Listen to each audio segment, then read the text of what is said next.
días y un cordial saludo a todos los oyentes de Radio María. Un día más, con la gracia del Señor, nos disponemos a comentar el Catecismo de nuestra Madre la Iglesia y estamos dentro del artículo del credo: desde allí ha de venir a juzgar a vivos y muertos. En concreto vamos a comentar hoy dos puntos del Catecismo, el 673 y 674, que tienen como título el glorioso advenimiento de Cristo, esperanza de Israel. Bien, vamos a ir leyendo estos dos puntos e intercalando una serie de comentarios. El caso es que el advenimiento final de Cristo, la parusía de Cristo, es expresada en la Sagrada Escritura, por una parte, con unos términos que hacen referencia a una venida deseada, por parte de los cristianos. Tal es así que la Biblia, la Sagrada Escritura, concluye diciendo, ¿no?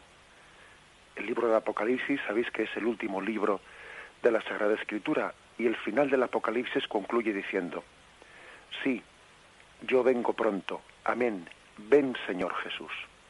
Maránata, ven Señor Jesús, es el último versículo de la Biblia.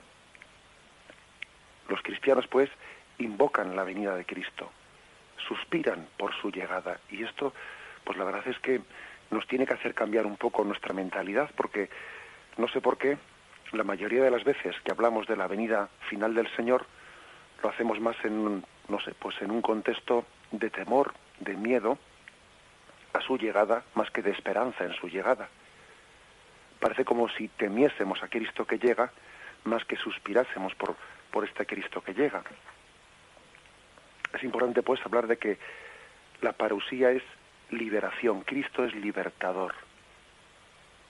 Igual que liberó en su llegada histórica en Belén hace 2000 años, nos liberará. Por ejemplo, fijaros Lucas 21, versículo 27 y 28. Dice: y entonces verán venir al Hijo del Hombre en una nube con gran poder y gloria. Cuando empiecen a suceder esas cosas, cobrad ánimo, levantad la cabeza, se acerca vuestra liberación. Fijaros cuál es el contexto de ánimo y de esperanza, casi de suspirar por la llegada de Cristo, ¿no? Al que nos remite este texto. Cuando sucedan estas cosas por otra parte terribles, porque la Sagrada Escritura habla del final de los tiempos, describiéndolos, como bien sabéis, pues allá cuando se acerca la fiesta de Cristo Rey, la liturgia suele leer pues los textos bíblicos que hablan de los signos del fin de los tiempos, que son signos apocalípticos, que hablan de catástrofes, hablan de que el cielo caerá, el fin del mundo, y en medio de ese contexto catastrófico, curiosamente se dice: cuando sucedan todas estas cosas, levantaos, alzad la cabeza, se acerca vuestra liberación. No es este un texto único. El mismo San Pablo, en la segunda carta de Timoteo, capítulo 4, versículo 8, dice también, ¿no? He competido en la noble competición, he llegado a la meta en la carrera, he conservado la fe. Y desde ahora me aguarda la corona de la justicia, que aquel día me entregará el Señor, el juez justo, y no solamente a mí, sino también a todos los que hayan esperado con amor su manifestación. Fijaros que San Pablo habla de esperar con amor su manifestación. Otras traducciones dicen los que han esperado con amor su llegada, los que han deseado con amor su llegada. Así pues, una primera consideración que deberíamos hacer es que, tenemos que ir cambiando nuestra mentalidad, que es una mentalidad carnal, y la mentalidad carnal hace que uno se agarre, ¿no?, a lo malo conocido. Y decimos ese refrán, ¿no? Más vale lo malo conocido que lo bueno por conocer, y entonces nos agarramos, ¿no?, carnalmente, pues a este mundo decrépito, ¿no? La esperanza cristiana tiene que pensar y meditar, ¿no?, en la llegada de Cristo como una liberación. Amor a su llegada, que el Señor nos conceda amor a su llegada, amor al día de su venida. Ese es una primera consideración importante a la hora de hablar del glorioso advenimiento. Permitidme una consideración, una anécdota que en una ocasión escuché, y es que como algunos pueden llegar a tener miedo a esa llegada o amor a esa llegada. Y bueno, pues esa anécdota, bueno, que no es anécdota, sino que es una especie de aplicación referida a esto, pues la hacía un autor comparando lo que ocurrió en los campos de concentración nazis allí en Auschwitz, donde se vivía ese terror, ¿no? Ese terror terrible, donde pues miles de cristianos, de judíos, pues eran perseguidos por causa de su raza, por causa de su fe. Allí estaba también Santa Benedicta de la Cruz, Edith Stein, ¿no? Y tantísimos judíos y personas de otras razas que fueron allí, bueno, pues exterminadas. Y bueno, cuenta este autor que allí ocurrió históricamente que las personas tuvieron una diferente forma de vivir aquel acontecimiento. Algunos, para intentar aliviar la situación, aliviar entre comillas, ¿no? Algunos presos, quiero decir, ¿no? Pues se hicieron cómplices de aquella situación. Entonces, ¿qué hacían? Pues se convertían en colaboradores de los nazis, en colaboradores, pues para que pasarles información de lo que estaba teniendo lugar, de quién preparaba una fuga o lo que fuese, ¿no? Le pasaban información a los nazis a cambio de que ellos les trataban un poquito mejor, o les daban una comida extra, o les hacían, les aliviaban un poco la tortura de seguían siendo presos, ¿no? Pero eran una especie de chivatos en medio de todos aquellos, ¿no? Y sin embargo otros en medio de aquel sufrimiento, pues no se vendían y preferían continuar sufriendo pues aquella tortura sin ningún tipo de alivio antes de vender la dignidad de su conciencia, ¿no? Y resultó que cuando llegó la liberación de Auschwitz, cuando llegó la liberación de aquel campo de concentración, y bueno, pues los nazis fueron vencidos, en aquel momento los que habían colaborado, ¿no?, con los opresores, los que habían colaborado con los nazis por aliviar un poco su situación, por obtener un poco más de comida, aquel día, en vez de sentirlo como una liberación, en vez de sentirlo como el día por el que habían suspirado, por el que habían añorado, el día que Dios les salvase de aquella ignominia, aquel día fue un día triste para ellos. Sin embargo, los que habían sufrido, los que habían padecido y habían sobrevivido, sintieron aquel día como el día de su liberación.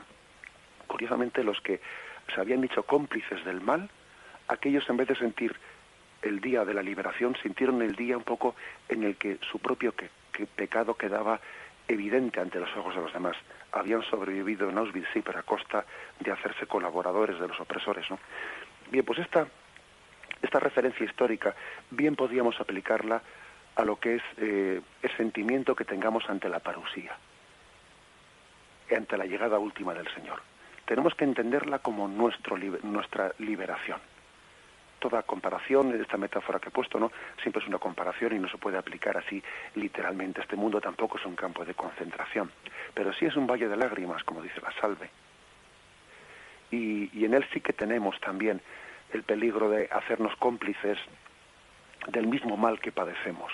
Padecemos un mal y luego, por intentar aliviarnos, nos hacemos cómplices de ese mal. Ojalá nosotros seamos, ¿no?, como aquellos presos de Auschwitz que no se hicieron cómplices del mal que padecían, sino que esperaban y suspiraban la liberación. Vamos a reflexionar en esto, pidiendo a la Virgen María sentir la llegada de Cristo, de su Hijo, como nuestra liberación, que ella aumente en nosotros el amor a su venida, el amor a la venida de su Hijo, el deseo de la venida de su Hijo, ¿no?, como dice el texto de la segunda Timoteo, capítulo 4, que hemos leído. Que ella, que Santa María de la Esperanza, aumente en todos nosotros el amor a la llegada de su Hijo. Vamos a meditarlo.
Pues bien, fijaros, el primer punto del catecismo que estamos comentando hoy, el 673, dice así: desde la ascensión, el advenimiento de Cristo en la gloria es inminente, aun cuando a nosotros no nos toca conocer el tiempo y el momento que ha fijado el Padre con su autoridad.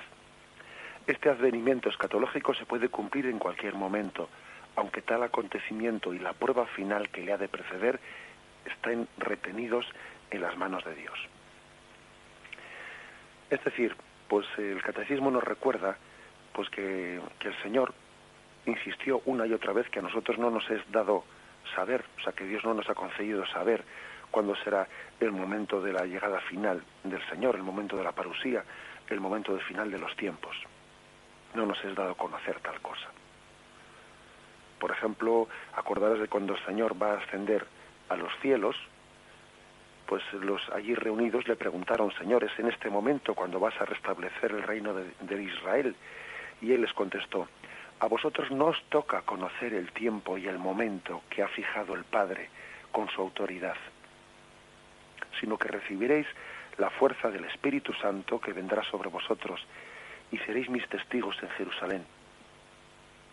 O sea, como diciendo, a vosotros no preguntéis lo que no os toca saber. Vosotros lo que os toca es recibir el Espíritu Santo y ser mis testigos ante los demás. El mismo Señor, pues antes de su glorificación, pues en su vida pública, dijo a los apóstoles: mas de aquel día y hora nadie sabe nada, ni los ángeles en el cielo, ni el Hijo, sino solo el Padre. Fijaros que aquí llega a hacer una expresión que hasta nos pone en un apuro de interpretación, porque dice uno: ¿cómo dice Jesús que ni siquiera el Hijo lo sabe, sino solo el Padre? Porque también la misma Sagrada Escritura dice que el Hijo los secretos, el Padre se los ha dado a conocer al Hijo. Y no hay secretos entre el Padre y el Hijo. Bien, por lo tanto aquí hay un cierto misterio. Pero bueno, posiblemente se refiera a que Cristo encarnado, pues la misma humanidad de Jesucristo, Cristo en cuanto hombre, pues no conoce el fin de los tiempos, en cuanto Dios sí, no en cuanto hombre. En fin, es un misterio que nos supera y tampoco nos vamos a hacer manifestaciones o concreciones o interpretaciones que se nos escapan. Pero lo que está claro es que es un texto que dice que queda oculto, ¿no? Ese misterio a nosotros. De aquel día y aquella hora nadie lo sabe, ni los ángeles en el cielo, ni el Hijo, sino solo el Padre. Por lo tanto, hay una afirmación muy clara, y es: renunciemos a poner fechas, y es importante escuchar esto, porque el caso es que también en todos los tiempos ha habido, y también en este momento lo hay, ¿no?, una cierta tendencia a pretender saber, ¿no?, ciertos detalles, ciertas curiosidades que el Señor, bueno, pues no ha querido revelarnos, porque no nos harían bien saber, no nos harían bien. El hombre siempre ha tenido una tendencia, pues podríamos decir un tanto así revelacionista o apocalíptica, en el que pretende conocer e interpretar todos los signos finales de los tiempos, ponerles fecha y hora, etcétera. ¿Cuántas sectas ha habido que se han caracterizado pues por poner fechas al fin del mundo, y luego han tenido que pasar la vergüenza y el ridículo de que pasen tales fechas y la parusía no llegue?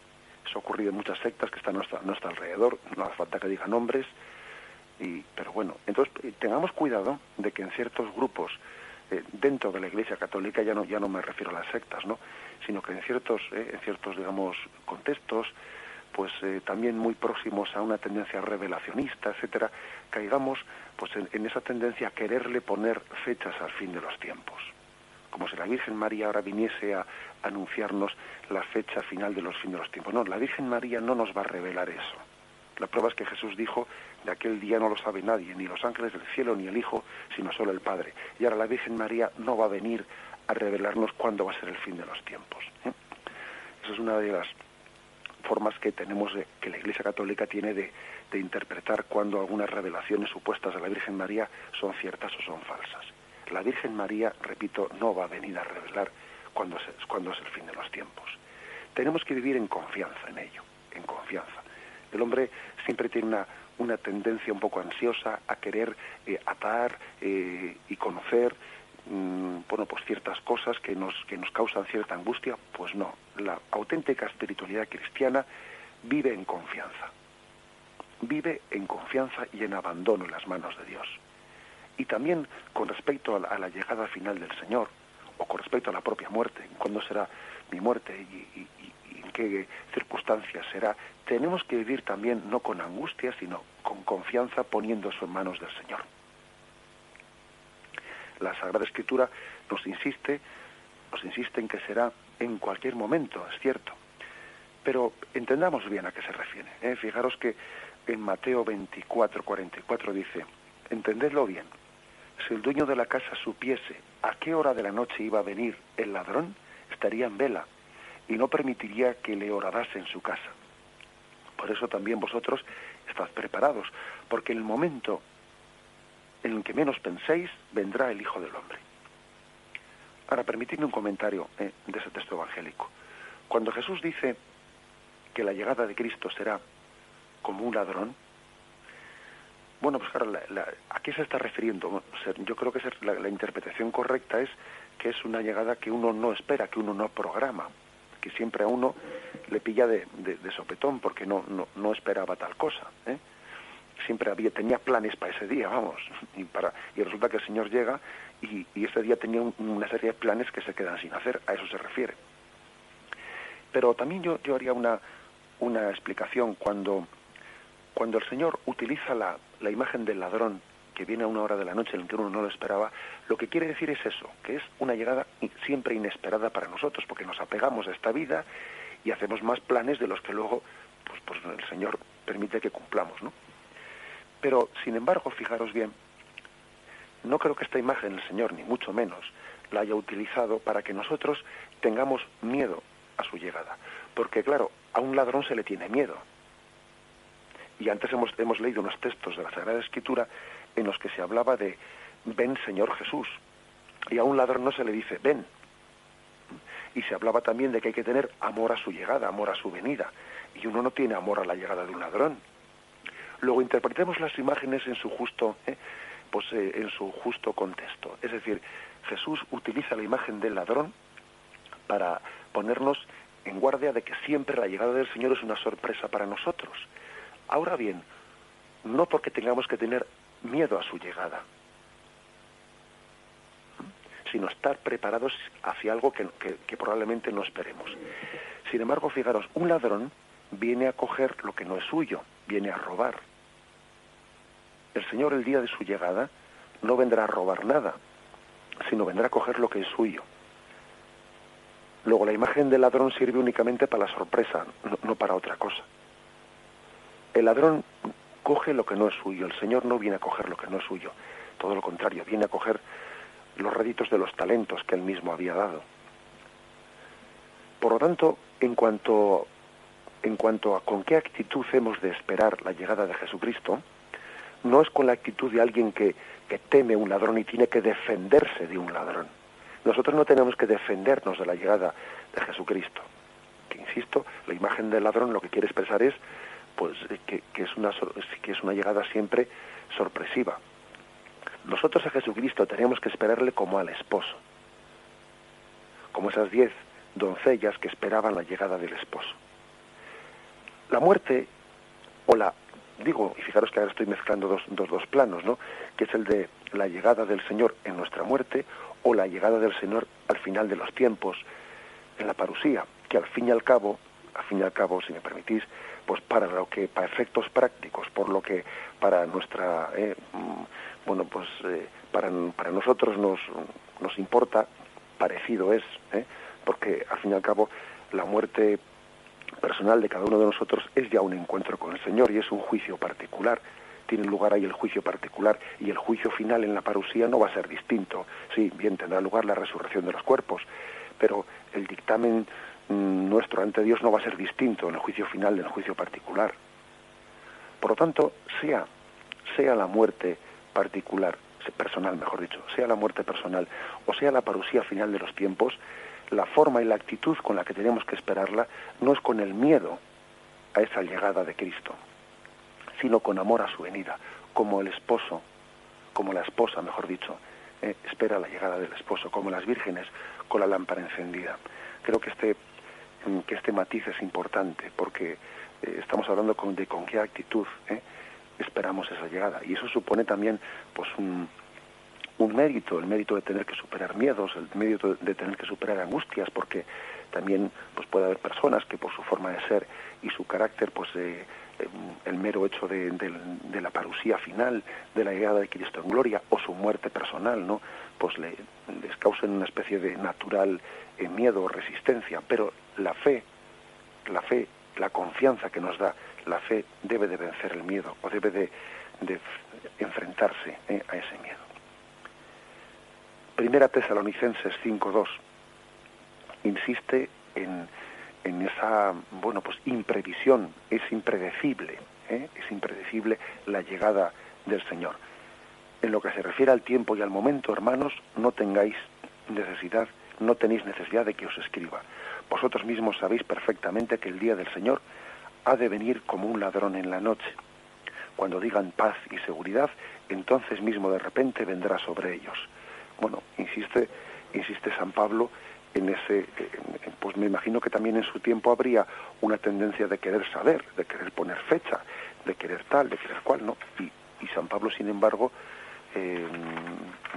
pues no, él sabe que las palabras de Jesús fueron: nadie sabe ni el día ni la hora, como el ladrón viene, así será. El catecismo insiste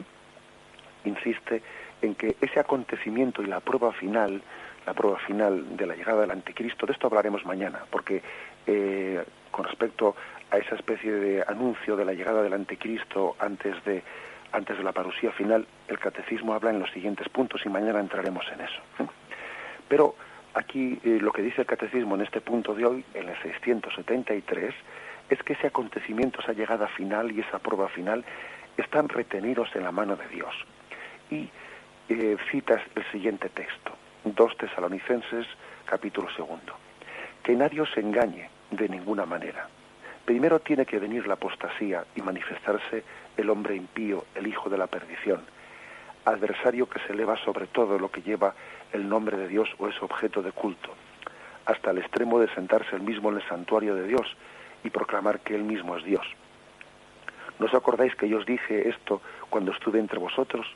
Vosotros sabéis qué es lo que ahora le retiene para que se manifieste en su momento oportuno, porque el misterio de la impiedad ya está actuando. Tan solo con que sea quitado de en medio el que ahora le retiene, entonces se manifestará el impío, a quien el Señor destruirá con el soplo de su boca y aniquilará con la manifestación de su venida. La venida del impío será señalada por el influjo de Satanás con toda clase de milagros, señales, prodigios y todo tipo de maldades que seducirán a los que se han de condenar por no haber aceptado el amor de la verdad que les hubiera salvado. Por eso el Señor les envía un poder seductor que les hace creer en la mentira, para que sean condenados todos cuantos no creyeron en la verdad y profirieron la impiedad. Bien, como digo, mañana hablaremos también de esta especie de afirmaciones, ¿no?, de estas afirmaciones de la Sagrada Escritura sobre la llegada del anticristo. Hoy me quedo únicamente con esta expresión que dice este texto.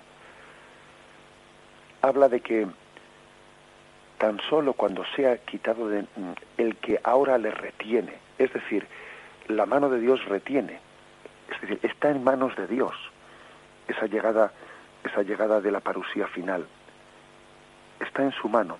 Él espera que los tiempos se consumen, Él espera con su paciencia.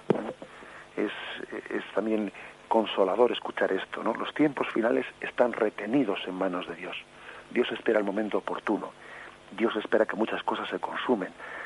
Dios espera que este árbol, pues el año que viene pueda volver a dar fruto, que este año no lo ha dado. Es la paciencia de Dios que espera que los tiempos se maduren. A veces nos escandalizamos de que Dios permita ciertas cosas, ¿no?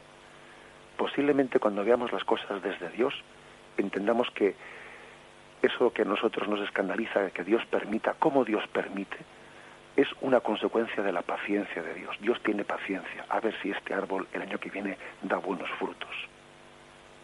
El escándalo por la permisividad que Dios tiene con el mal En el fondo es la manifestación de la paciencia de Dios, que espera que el hombre se convierta y que de muchos males el hombre salga profundamente arrepentido.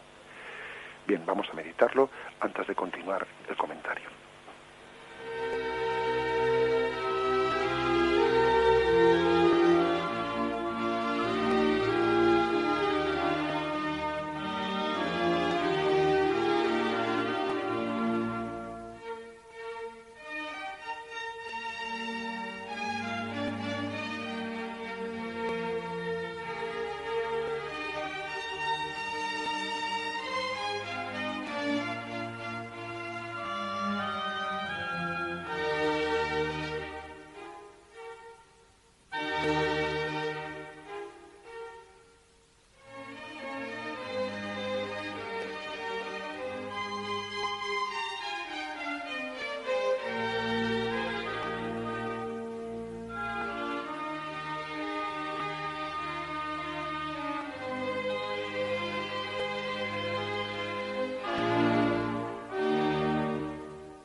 Bien, pues para completar lo que anteriormente hemos dicho, vamos a recordar algunos textos evangélicos en los que se nos habla del cuidado que hay que tener también ante la supuesta inmediatez, ¿no?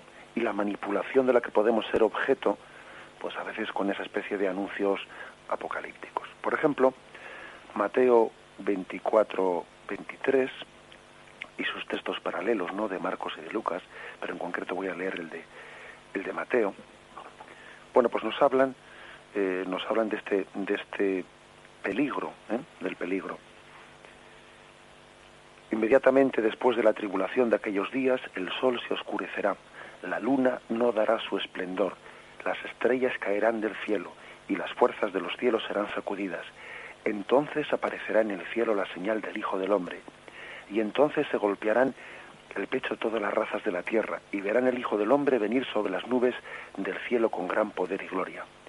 Él enviará a sus ángeles con sonora trompeta, y reunirán de los cuatro vientos a sus elegidos, desde un extremo de los cielos hasta el otro. De la higuera aprended esta parábola: cuando ya sus ramas están tiernas y brotan las hojas, sabéis que el verano está cerca. Así también vosotros, cuando veáis todo esto, sabed que Él está cerca a la puerta. Yo os aseguro que no pasará esta generación hasta que todo esto suceda.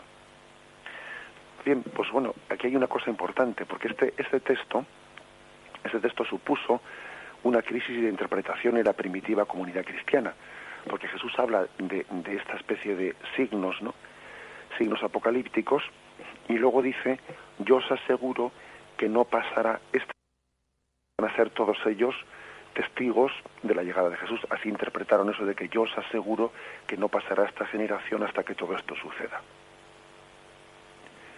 Y aconteció pues que, claro, si algunos cristianos, claro, lógicamente fueron pocos los que hicieron esa interpretación, pero si algunos cristianos comienzan a pensar que antes de que antes de que podamos morir, Jesús va a venir en gloria y esta generación va a terminar y el fin de los tiempos se va a consumar, pues eso hizo que sus vidas pudiesen ser organizadas de una forma desequilibrada, hasta el punto de que algunos dejaron de trabajar. Y entonces, en vez de luchar por la instauración del reino de Dios en esta vida y luchar por hacer una vida más justa y hacer pues un trabajo a largo tiempo, pues sencillamente parece que uno interrumpe inmediatamente pues pues todas sus actividades, dedicándose únicamente a esperar su llegada. Acordaros de que cuando Jesús asciende a los cielos, los apóstoles se quedaban mirando a la nube y un ángel les dijo: ¿qué hacéis ahí mirando al cielo? Ese que habéis visto subir vendrá, pero ahora lo vuestro. O sea, es decir, parece que el mismo ángel que les reprende para que no se queden mirando al cielo, sino para que se entreguen a la evangelización y vayan por todo el mundo, predicando el evangelio. Que no se engañen con una venida inminente y eso les distraiga de trabajar por la instauración del reino de Dios entre nosotros, ¿no? Bueno, pues eso es así. Por ejemplo, en la segunda carta a los Tesalonicenses, capítulo 2, pues llega a decir Pablo: cuidado, el que no trabaja, que no coma. Y se está refiriendo a esos cristianos que habían interpretado la llegada última de Jesús pues de una manera inminente, que casi les dispensaba de seguir trabajando. Dice: el que no trabaje, que no coma. Y se lo dice de una manera irónica, como diciendo: bueno, si tan atentos estáis, ¿no?, pues a la llegada última de Cristo, pues ni comer os hace falta, ¿no? O sea, con una cierta ironía, San Pablo les llega a reprender de esa forma.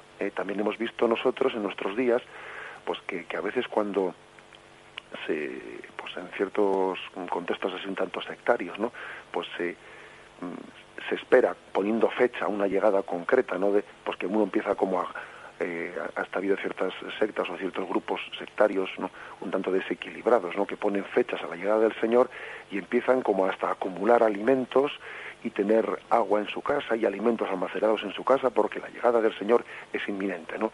Algunas veces hemos tenido noticia de ciertos grupos que viven las cosas de esa forma. Pues evidentemente eso es desequilibrado. Es desequilibrado. Ese riesgo existió en la primitiva comunidad cristiana, también existió en torno al milenarismo cuando llegaba el año 1000, y también hubo quienes decían que el fin del mundo era inminente, y llegó también en torno al año 2000, diciendo que el año 2000 pues iba a ser el momento del fin del mundo, y siempre hay esa tendencia. Pues no. Fijaros lo que dice Mateo 24:6. Estando luego sentado en el monte de los Olivos, se acercaron a él en privado sus discípulos y le dijeron: dinos cuándo sucederá eso, y cuándo será la señal de tu venida y del fin del mundo. Jesús le respondió: mirad que no se engañe nadie, porque vendrán muchos, usurpando mi nombre y diciendo: yo soy el Cristo, y engañarán a muchos. Oiréis también hablar de guerras y rumores de guerras. Cuidado, no os alarméis, porque eso es necesario que suceda, pero no es el fin todavía. Bueno, pues parece que yo creo que más claro no nos puede hablar Jesús, ¿no? Pues para quitarnos de nuestra perspectiva esa especie de alarmismos, etcétera. Creo que eso es suficiente para que nos centremos adecuadamente, ¿no? Por si fuese poco, ahí tenemos otro texto de la segunda carta de los Tesalonicenses, capítulo 2. Dice: por lo que respecta a la venida de nuestro Señor Jesucristo y a nuestra reunión con Él, os rogamos, hermanos, que no os dejéis alterar tan fácilmente en vuestro ánimo, ni os alarméis por alguna manifestación del Espíritu, por algunas palabras o por alguna carta presentada como nuestra, que os haga suponer que está inminente el día del Señor. Que nadie os engañe de ninguna manera. Primero tiene que venir la apostasía y manifestarse el hombre impío, el hijo de la perdición. Bueno, pues hay una insistencia, ¿no? Que no te dejes engañar, que no te dejes atribular. Tú vive el momento presente. Tenemos que estar orientados al futuro glorioso sin dejar de vivir el momento presente. Sin que la atención a la parusía nos haga quitar la atención al momento presente. Dice la segunda carta a los Tesalonicenses, capítulo 3. Porque nos hemos enterado de que hay entre vosotros algunos que viven desordenadamente, sin trabajar nada. Bueno, pues ahí les dice: os exhortamos que a quien no trabaje, pues que no coma pan. Fijaros que San Pablo habla con dureza y llega a decir pues esta cosa tan dura. Bien, por lo tanto, creo que la esperanza, la conclusión sería la siguiente, ¿no? La espera de la llegada de Jesucristo, la atención, el amor al día de su llegada, la invocación "Ven, Señor Jesús", no nos debe de quitar la atención al momento presente, ni la plena concentración, ¿no?, pues en esta instauración del reino de Dios, en la predicación del Evangelio, tal y como Jesús nos manifiesta. Hacemos una breve meditación sobre esto y concluimos con el siguiente punto.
Bien, y leemos el punto 674.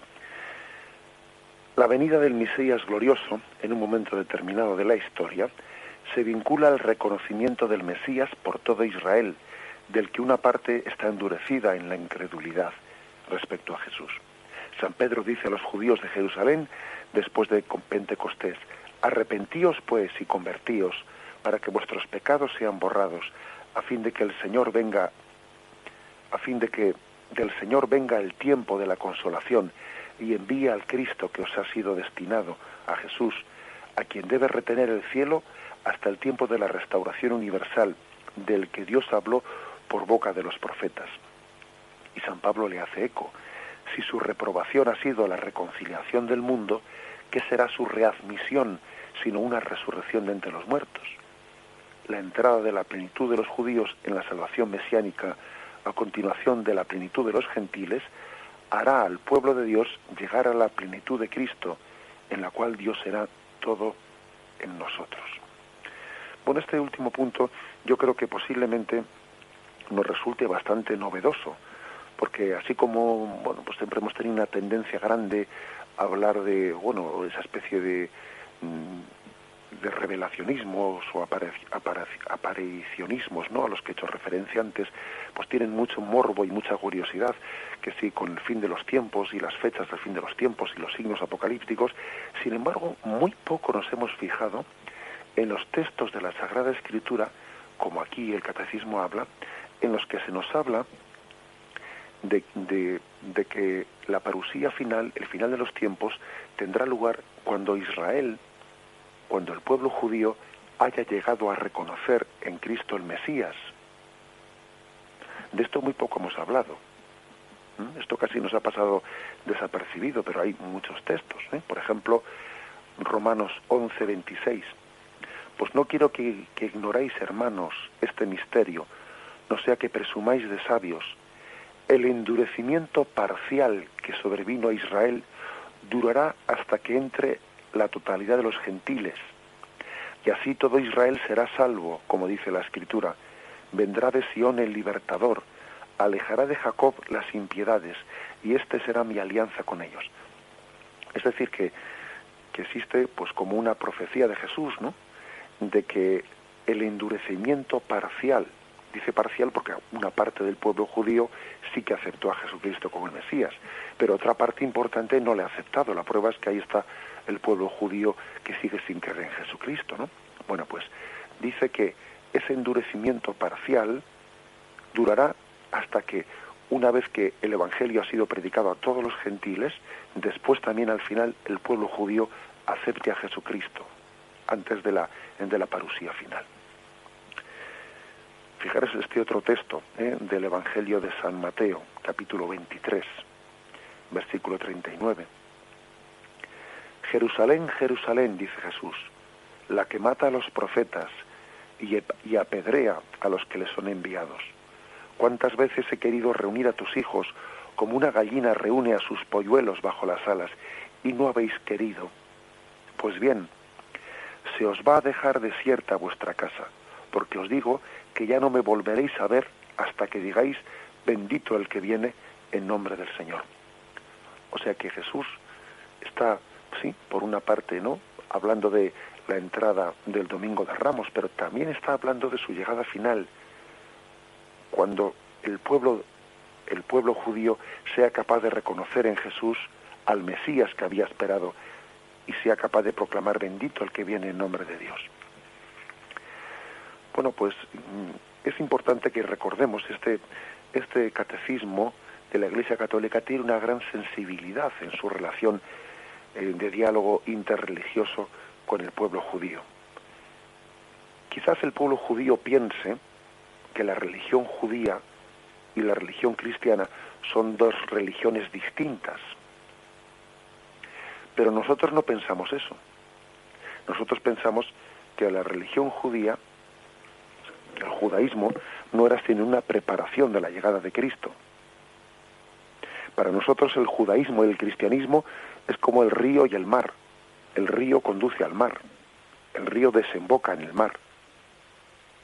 Para nosotros, judaísmo y cristianismo es como promesa y cumplimiento.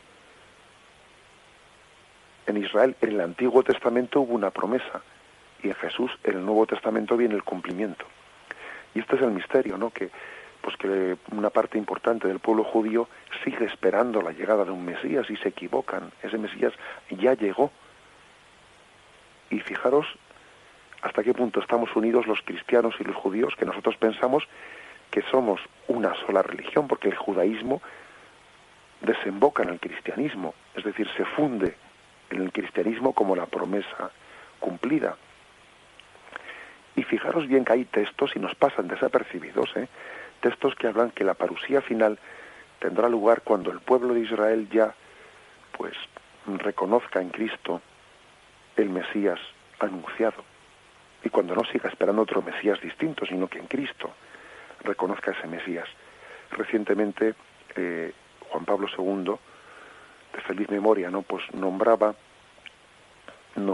un obispo, que fuese un obispo en Israel para la comunidad hebrea, un obispo que tuviese la misión apostólica de pastorear a los judíos que se vayan haciendo cristianos, y son muy pocos, pero sin embargo el Papa quiso tener el gesto de nombrar ese obispo que tuviese esa tarea de pastorear al pueblo judío para que en Israel, para que descubra que en Jesucristo tiene el cumplimiento de todas las promesas.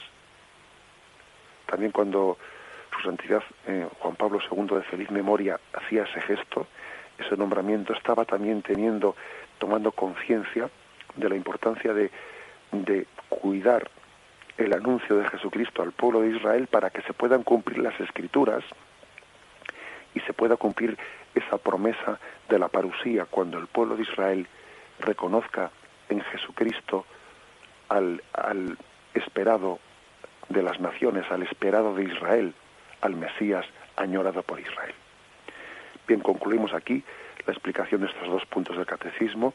Entonces, mediante el próximo día continuaremos a partir del punto 675, que nos habla de la última prueba que tendrá lugar antes del advenimiento final de Cristo.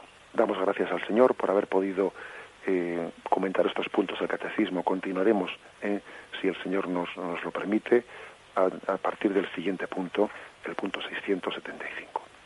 Alabado sea Jesucristo.